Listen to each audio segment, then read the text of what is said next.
Halo kawan-kawan. Kereta ni baru fresh masuk sahaja. Baru dari QC sahaja. So, pasal pinggan knock dulu lah.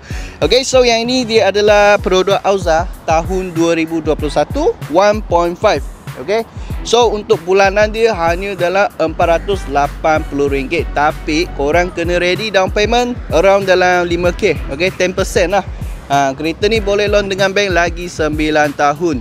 Alright, so korang boleh tengok condition dia banyak cantik lagi lah guys. Okay, so untuk cat kereta dah siap touch up satu layer cat yang baru. Okay, dan ada datang sekali dengan jajan jugalah. Okay, sport rim. Yang ni owner sebelum pasang punya.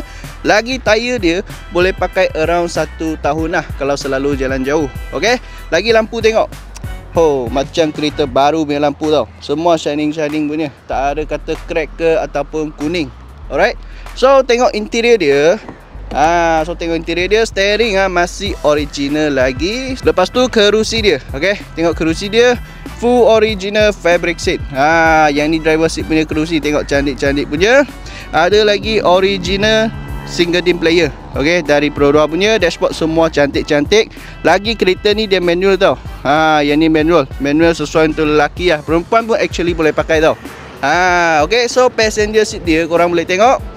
Ruang dia sangat luas. Tapi Pro 2 Auza ni dia ada satu kelemahan sahaja, iaitu passenger seat tak ada aircon blower. Okay, dan seat paling hujung boleh buat lagi 2 orang dewasa. Bukan 2 kanak-kanak punya size, dia 2 orang dewasa.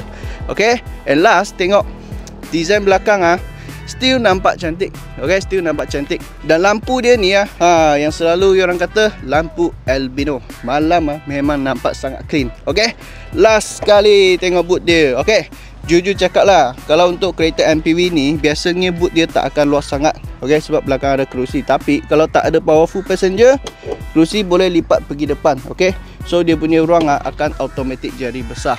Okay, so kawan-kawan, kalau korang minat dengan Pro 2 Auza ni, boleh cepat-cepat PM dengan saya ataupun komen dekat bawah.